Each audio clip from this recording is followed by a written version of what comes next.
Escucha, el Centro de Reconciliación Familiar Libertad en Casa presenta las buenas noticias. Las buenas noticias del Evangelio.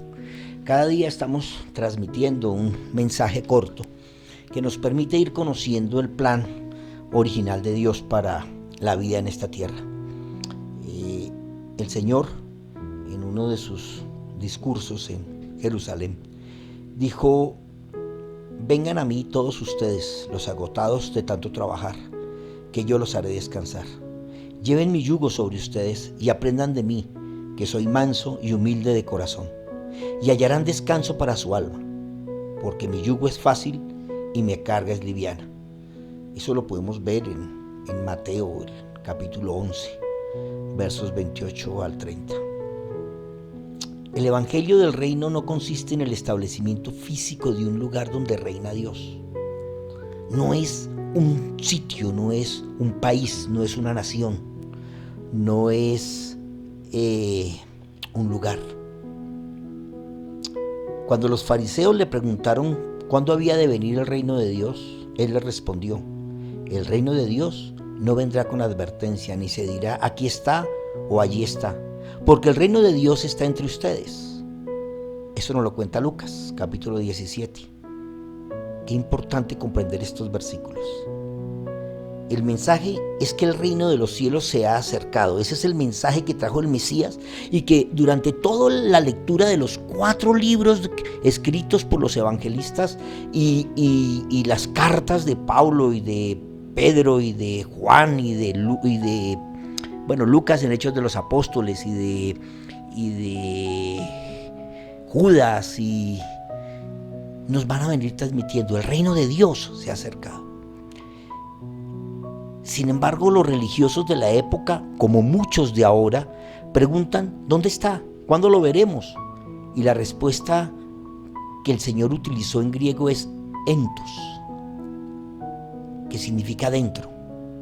La pregunta usa la palabra pote, que es un adverbio de tiempo. Buscan determinar en qué momento, en qué tiempo llegará el reino de Dios. Pero la respuesta es clara: el reino de Dios no es exterior, sino interior. No es que nos tengamos que pasar la vida sufriendo en esta tierra, aguantándonos todas las situaciones y viviendo todos los problemas, para luego irnos para el reino de Dios. Porque el Señor dijo: el reino de Dios se desarrolla en el corazón de aquellos que deciden creer el mensaje y actúan según ese mensaje. Cuando Juan el Bautista, desde su prisión, le envió a preguntar al Señor si él era el Mesías, Jesús le respondió: vuelvan y cuéntenle a Juan las cosas que han visto y han oído. Los ciegos ven, los cojos andan, los leprosos son limpiados, los sordos oyen, los muertos son resucitados y los pobres se les anuncian las buenas noticias. Léanlo en Mateo, capítulo 11. Esta respuesta es el cumplimiento de la palabra que él había leído del profeta Isaías. Si ustedes recuerdan, él dijo: el Señor me ha elegido para traer buenas noticias a los pobres. Esta respuesta es el cumplimiento de la palabra que él había leído desde ese momento. Lo leen en Lucas 4, 18 y 19. Él nos enseña sobre la venida del reino. Él usa una palabra para hablar de pobres y es topkos en griego, y esa es una palabra que describe alguien que está agachado, alguien que está escondido, alguien que se siente incapaz, alguien que por más de que trabaja no se enriquece, alguien que está cargado y agobiado, que no recibe recompensa por su esfuerzo.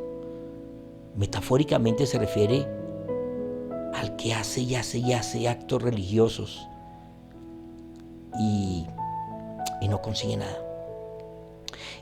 Aquellos que se esfuerzan por el cumplimiento de normas, de leyes religiosas, pero sus vidas no resuelven y mucho menos descansan.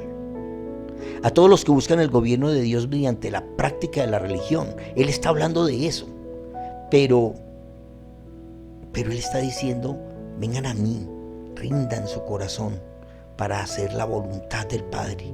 A ellos es a los que invita a ir a Él, a tomar su yugo y aprender de Él, conocer su carácter, que es manso y humilde de corazón. Él está diciendo a los fariseos en una respuesta que destaca la buena noticia, y es que solo basta con dejarse transformar por Cristo para establecer el reino de Dios en tu vida. Es obedecer a las leyes del reino, aprendiendo a vivir en amor, aprendiendo a vivir en perdón. La respuesta a los discípulos que Juan envía es que vean la gloria de Dios en la obra de Cristo, que Él ha cumplido con la encomienda del Padre y que está anunciando las buenas noticias a los que en su espíritu tienen carga que no pueden llevar, que sus vidas están en agonía permanente, que son pobres no por escasez, sino porque nada los llena, nada satisface su necesidad de vida. Esos son los que están trabajados y cargados, a los cuales promete dar descanso. Pero ese descanso no es como el que para de su labor.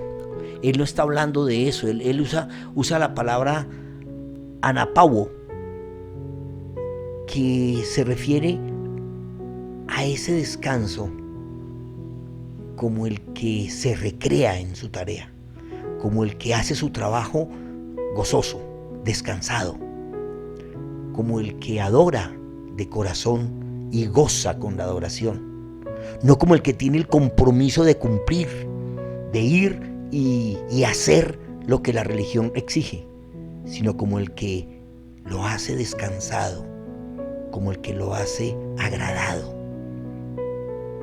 El Señor dice, vengan los que se esfuerzan por entrar en el reino y yo los recrearé y su trabajo será descanso. Pero para esto debemos llevar el yugo con Él. ¿Qué es el yugo? Es someterme a su autoridad. Llevar el yugo es compartir su camino, su tarea y su propósito. Esa es la buena noticia que hoy tenemos. Que si aceptas el gobierno de Dios en tu vida, las cargas serán livianas y el yugo será fácil de soportar. Padre, todos los días te damos gracias porque nos permites comprender tu verdad, porque nos permites abrir nuestro corazón, nuestra mente y nuestro entendimiento a esas normas y leyes del reino de los cielos. Señor, permítenos llevar tu yugo, permítenos vivir descansado bajo de hoy en el nombre de Jesús. Amén. Yo sigo invitándolos a compartir estas buenas noticias. Sigo invitándolos a que entendamos que hay una manera de resolver las cosas. El Centro de Reconciliación Familiar está diseñado para llevar libertad a casa. En Cristo Jesús. Amén. Sábado 7 p.m. Conéctate en Zoom y Facebook Live.